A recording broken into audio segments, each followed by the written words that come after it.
ಮಹಾತ್ಮ ಗಾಂಧೀಜಿಯವರ 78ನೇ ಪುಣ್ಯ ಸ್ಮರಣೆಯ ಹಿನ್ನೆಲೆ ಹಿಂದೂ ಪ್ರಧಾನಿ ಮೋದಿ ರಾಜ್ಘಾಟ್ಗೆ ಭೇಟಿ ನೀಡಿ ಮಹಾತ್ಮ ಗಾಂಧಿ ಸಮಾಧಿಗೆ ಪುಷ್ಪ ನಮನ ಸಲ್ಲಿಸಿದರು. ಜನವರಿ 30ರಂದು ಗಾಂಧೀಜಿಯವರ ಪುಣ್ಯ ಸ್ಮರಣೆಯನ್ನ ಹುತಾತ್ಮರ ದಿನವಾಗಿ ಆಚರಿಸಲಾಗುತ್ತೆ. ಹುತಾತ್ಮರ ದಿನಾಚರಣೆಯ ಸಂದರ್ಭದಲ್ಲಿ ಪ್ರಧಾನಿಯವರು ಗಾಂಧೀಜಿಯವರ ಅಹಿಂಸೆ ಮತ್ತು ಸ್ವದೇಶಿ ತತ್ವಗಳನ್ನು ಸ್ಮರಿಸಿದರು. ಈ ಸಂದರ್ಭದಲ್ಲಿ ರಾಷ್ಟ್ರಪತಿ ದ್ರೌಪದಿ ಮುರ್ಮು, ಉಪರಾಷ್ಟ್ರಪತಿ ಸಿಪಿ ರಾಧಾಕೃಷ್ಣನ್ ಮತ್ತು ರಕ್ಷಣಾ ಸಚಿವ ರಾಜನಾಥ್ ಸಿಂಗ್ ಅವರು ಉಪಸ್ಥಿತರಿದ್ದರು.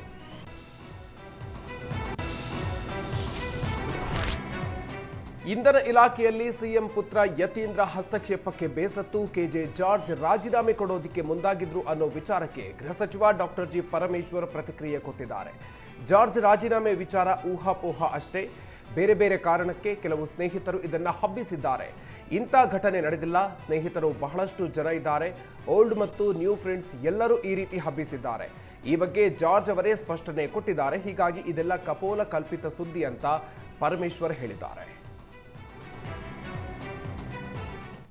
ಅಂಥದ್ದು ಯಾವುದು ಘಟನೆ ನಡೆದಿಲ್ಲ. ಜಾರ್ಜ್ ಅವರೇ ಹೇಳಿದಾರಲ್ಲ, ಆ ಥರ ಯಾವುದೂ ಇಲ್ಲ, ಯಾವುದು ಆ ಥರ ಯಾವುದು ಘಟನೆ ನಡೆದಿಲ್ಲ ಅಂತ ಹೇಳಿ ಜಾರ್ಜ್ ಅವರೇ ಕ್ಲಾರಿಫೈ ಮಾಡಿದ್ದಾರೆ.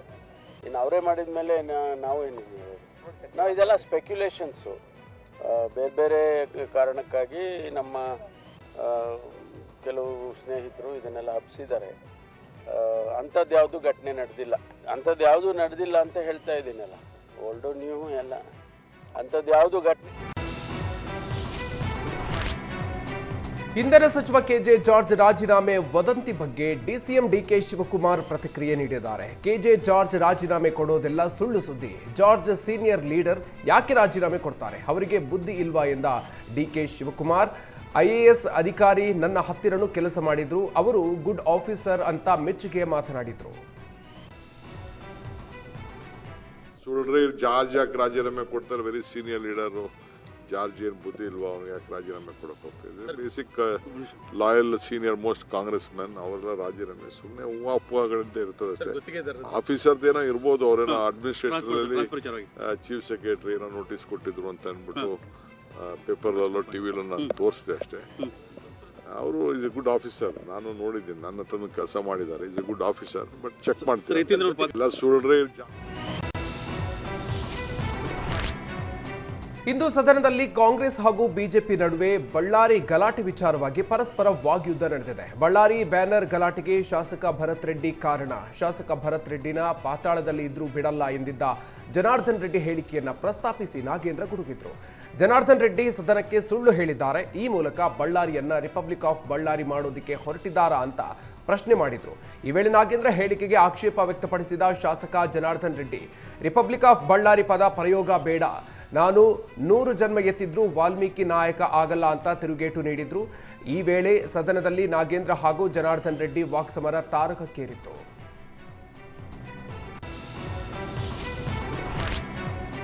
ಸದ್ಯ ರಾಜ್ಯ ಕಾಂಗ್ರೆಸ್ನಲ್ಲಿ ಕುರ್ಚಿ ಕದನ ಹಂಗಾಮ ನಡೀತಲೇ ಇದೆ. ಇದರ ನಡುವೆ ಕೆಪಿಸಿಸಿ ಎಕ್ಸ್ ಖಾತೆಯಲ್ಲಿ ಡಿಸಿಎಂ ಡಿಕೆ ಶಿವಕುಮಾರ್ ಅನ್ನ ಹೊಗಳಿ ಪೋಸ್ಟ್ ಹಾಕಲಾಗಿದೆ. ಡಿಕೆ ಶಿವಕುಮಾರ್ ಗುಣಗಾನ ಮಾಡಿ ಕೆಪಿಸಿಸಿ ವಿಡಿಯೋವೊಂದನ್ನು ಹಂಚಿಕೊಂಡಿದ್ದು, ಡಿಕೆ ಶಿವಕುಮಾರ್ ಇದು ಕೇವಲ ಹೆಸರಲ್ಲ, ಬ್ರ್ಯಾಂಡ್ ಶೀರ್ಷಿಕೆ ನೀಡಿದೆ. ಕೆಪಿಸಿಸಿ ಹಂಚಿಕೊಂಡಿರುವ ವಿಡಿಯೋ ವೈರಲ್ ಆಗ್ತಾ ಇದ್ದು ಕಾಂಗ್ರೆಸ್ ಪಾಳೆಯದಲ್ಲಿ ಸಂಚಲನ ಸೃಷ್ಟಿಸ್ತಾ ಇದೆ. ಅಲ್ಲದೆ ಈ ವಿಡಿಯೋ ವೈರಲ್ ಆದ ಬಳಿಕ ನಾಯಕತ್ವ ಜಟಾಪಟಿ ನಡುವೆ ಡಿಕೆಶಿ ಶಕ್ತಿ ಪ್ರದರ್ಶನಕ್ಕೆ ಮುಂದಾದ್ರ ಅನ್ನೋ ಶಂಕೆ ವ್ಯಕ್ತವಾಗ್ತಿದೆ.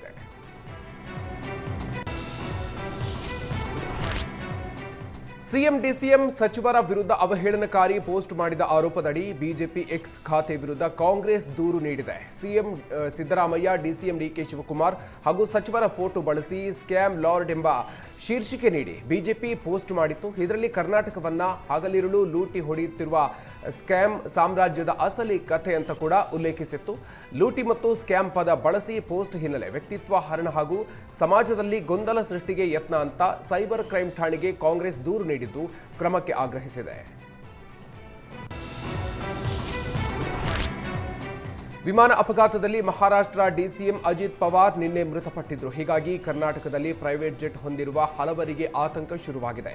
ಇದರ ಬೆನ್ನಲ್ಲೇ ಗುಪ್ತಚರ ಇಲಾಖೆಯಿಂದ ಸಿಎಂ ಸೇರಿದಂತೆ ಹಲವರಿಗೆ ಮಾಹಿತಿ ನೀಡಿದ್ದು ಪ್ರೈವೇಟ್ ಜೆಟ್ ತಪಾಸಣೆಗೆ ಸೂಚನೆ ಕೊಡಲಾಗಿದೆ. ಹಿಂದೆ ಯಾವುದಾದರೂ ಟೆಕ್ನಿಕಲ್ ಆಗಿ ಜೆಟ್ ತೊಂದರೆಗೆ ಒಳಗಾಗಿದೆಯಾ? ಸಿಎಂ ಡಿಸಿಎಂ ಸೇರಿದಂತೆ ಸಚಿವರುಗಳು ಬಳಸುವ ಜೆಟ್ಗಳು ಯಾವುವು? ಅವುಗಳ ಮೇಲೆ ಯಾವುದಾದ್ರೂ ದೂರುಗಳು ಇದ್ರೆ ಮಾಹಿತಿಯನ್ನು ಪಡೆದು ಕೂಡಲೇ ಪ್ರೈವೇಟ್ ಜೆಟ್ ಬದಲಾಯಿಸೋದಕ್ಕೆ ಹಿರಿಯ ಪೊಲೀಸ್ ಅಧಿಕಾರಿಗಳಿಂದಲೂ ಸಿಎಂ ಆಪ್ತ ಕಾರ್ಯದರ್ಶಿಗಳಿಗೆ ಸಲಹೆಯನ್ನು ನೀಡಲಾಗಿದೆ.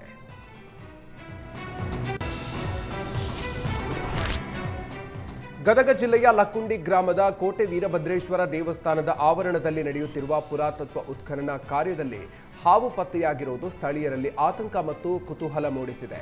ಕಳೆದ 13 ದಿನಗಳಿಂದ ನಿರಂತರವಾಗಿ ನಡೆಯುತ್ತಿರುವ ಈ ಉತ್ಖನನದಲ್ಲಿ ಈವರೆಗೆ 45ಕ್ಕೂ ಹೆಚ್ಚು ಪ್ರಾಚ್ಯಾವಶೇಷಗಳು ವಸ್ತುಗಳು, ನಿರ್ದಿಷ್ಟವಾಗಿ 3 ನಾಗರ ಶಿಲೆಗಳು ಪತ್ತೆಯಾಗಿದ್ವು. ನಿನ್ನೆ 3 ಹೆಡೆಯ ಸರ್ಪಶಿಲೆ ದೊರೆತ ಬೆನ್ನಲ್ಲೇ ಇಂದು ಬೆಳಗ್ಗೆ ಉತ್ಖನನದ ಸ್ಥಳದ ಎ ಬ್ಲಾಕ್ನಲ್ಲಿ ಸುಮಾರು 2-2.5 ಅಡಿ ಉದ್ದದ ಹಾವೊಂದು ಪ್ರತ್ಯಕ್ಷ ಆಗಿದೆ. ಈ ಘಟನೆ ಲಕ್ಕುಂಡಿಯ ನಿಧಿಗಳನ್ನು ಸರ್ಪಗಳು ಕಾಯತ್ತೆ ಅನ್ನೋ ಸ್ಥಳೀಯರ ನಂಬಿಕೆ ಮತ್ತು ಚರ್ಚೆಗಳಿಗೆ ಹೊಸ ಆಯಾಮ ನೀಡಿದೆ. ಬೆಳಗ್ಗೆ 8:30 ಸುಮಾರಿಗೆ ಹಾವು ಕಾಣಿಸಿಕೊಂಡಿದ್ದು ಸ್ಥಳೀಯ ಸೆಕ್ಯೂರಿಟಿ ಗಾರ್ಡ್ಗಳು ಮತ್ತು ನಿವಾಸಿಗಳು ಇದನ್ನ ಕಣ್ಣಾರೆ ಕಂಡಿದ್ದಾರೆ ಹಾಗೂ ವಿಡಿಯೋ ಕೂಡ ಸೆರೆ ಹಿಡಿದಿದ್ದಾರೆ. ಉತ್ಖನನ ಸಿಬ್ಬಂದಿ ಹಾವನ್ನ ರಕ್ಷಣೆ ಮಾಡಿ ಹೊರಗೆ ಬಿಟ್ಟಿದ್ದಾರೆ.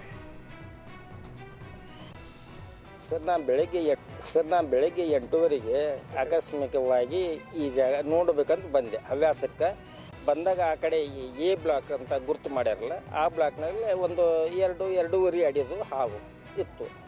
ಆವಾಗ ಇವು ಕೆಲಸ ಮಾಡೋರು ಒಬ್ಬರೇ ಬಂದಿದ್ರು, ಇನ್ನೂ ಕೆಲಸ ಸ್ಟಾರ್ಟ್ ಆಗಿದ್ದಿಲ್ಲ, ಒಬ್ಬರು ಬಂದಿದ್ದರು. ಅವ್ರನ್ನ ಕರೆದಿಂದ ಅವರು ಮತ್ತು ಡಿಪಾರ್ಟ್ಮೆಂಟ್ನವ್ರು ಕರೆದ್ರು, ಇಲ್ಲಿ ಸೆಕ್ಯೂರಿಟಿ ಡಿಪಾರ್ಟ್ಮೆಂಟ್ನವ್ರನ್ನ, ಪೊಲೀಸ್ ಇಲಾಖೆಯವ್ರನ್ನ ಕರೆದಿಂದ ಅವ್ರು ಫೋನ್ ಕೊಟ್ಟರು. ಫೋನ್ನಿಂದ ವಿಡಿಯೋ ಮಾಡಿದೆ. ಒಂದು 2-2.5 ಅಡಿ ಇತ್ತದು. ನಾನೇ ಅವರು ಬ್ಲಾಕ್ನಾಗ ಇಳಕ್ಕೆ ಅವ್ರಿಗೆ ಸ್ವಲ್ಪ ಫ್ಯಾಟ್ ಇದ್ದರು, ಇಳಕ್ಕಾಗಲಿಲ್ಲ, ತೊಗೊಂಡು ಕೊಟ್ಟರು. ನಾವು ವಿಡಿಯೋ ಮಾಡಿದ್ದೆ. ಅವ್ರು ತೆಗೆದೇನು ಬೇರೆ ಕಡೆ ಬಿಟ್ಟಾರಂತ, ಕೈಲಿಂದ ಹಿಡಿದು ಬಿಟ್ಟರು ಅಂತ ಇವರು ಮಾರುತಿಯವ್ರು ಹೇಳಿದರು. ಕಾಮನ್ನಾಗಿ ನೋಡೀವಿ, ಆದರೆ ಇದು ಮೈಮೇಲೆ. ಕೊಪ್ಪಳ ಜಿಲ್ಲೆಯ ಕನಕಗಿರಿ ಪಟ್ಟಣದಲ್ಲಿರುವ ಗ್ರಾಹಕರ ಸೇವಾ ಕೇಂದ್ರಕ್ಕೆ ಖದೀಮರು ಕನ್ನ ಹಾಕಿದ್ದಾರೆ. ಸೇವಾ ಕೇಂದ್ರದ ಬಾಗಿಲು ಮುರಿದು ಅಲ್ಲಿದ್ದ 5,000 ಹಣವನ್ನ ಕದ್ದು ಪರಾರಿಯಾಗಿದ್ದಾರೆ. ಮತ್ತೊಂದೆಡೆ ಅದೇ ದಿನ ಕನಕಗಿರಿಯ HMS ಬೇಕರಿಯಲ್ಲೂ ಕೂಡ ಖದೀಮರು ತಮ್ಮ ಕೈಚಳಕ ತೋರಿದ್ದು ಬೇಕರಿಯಲ್ಲಿ ಸುಮಾರು 1.5 ಲಕ್ಷ ರೂಪಾಯಿ ದೋಚಿದ್ದಾರೆ. ಖದೀಮರು ಬೇಕರಿಯ ಬಾಗಿಲು ಮುರಿದು ಕಳ್ಳತನ ಮಾಡುವ ದೃಶ್ಯ ಸಿಸಿ ಕ್ಯಾಮೆರಾದಲ್ಲಿ ಸೆರೆಯಾಗಿದೆ.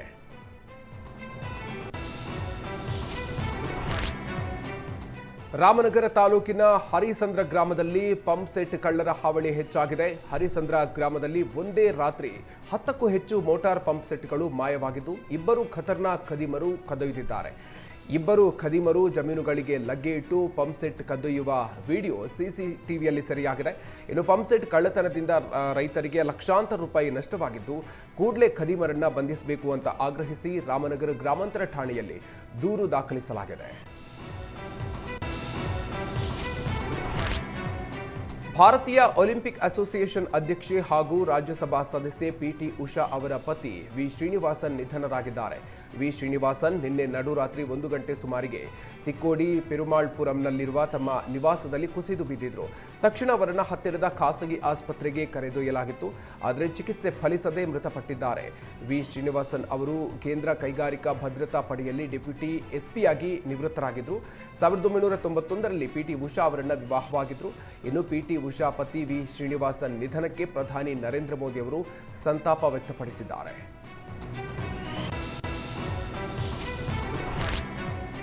ಬೀದರ್ ನಗರದಲ್ಲಿ ಕರ್ಕಶ ಶಬ್ದ ಮಾಡ್ತಾ ಇದ್ದ ಬೈಕ್ ಸವಾರರಿಗೆ ಬೀದರ್ ಪೊಲೀಸರು ಬಿಸಿ ಮುಟ್ಟಿಸಿದ್ದಾರೆ. ಸೈಲೆನ್ಸರ್ ಸೀಸ್ ಮಾಡಿ ಸಂಚಾರಿ ನಿಯಮ ಪಾಲಿಸುವಂತೆ ಸೂಚನೆ ಕೊಟ್ಟಿದ್ದಾರೆ. ಬೀದರ್ ನಗರದಲ್ಲಿ ರಾಯಲ್ ಎನ್ಫೀಲ್ಡ್ ಬುಲೆಟ್ ವಾಹನಗಳಿಂದ ಸಾರ್ವಜನಿಕರಿಗೆ ಕಿರಿಕಿರಿಯಾಗುವ ರೀತಿಯಲ್ಲಿ ಕರ್ಕಶ ಶಬ್ದ ಮಾಡಿ ಸಂಚರಿಸ್ತಾ ಇದ್ವು.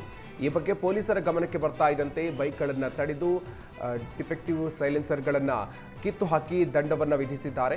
30ಕ್ಕೂ ಅಧಿಕ ವಾಹನಗಳ ಸೈಲೆನ್ಸರ್ಗಳನ್ನು ಸೀಸ್ ಮಾಡಿದ್ದು ಮುಂದಿನ ದಿನಗಳಲ್ಲಿ ಈ ರೀತಿ ಕರ್ಕಶ ಶಬ್ದ ಮಾಡುವ ಸೈಲೆನ್ಸರ್ಗಳನ್ನು ಬಳಸದಂತೆ ಬೈಕ್ ಸವಾರರಿಗೆ ವಾರ್ನ್ ಮಾಡಿದ್ದಾರೆ.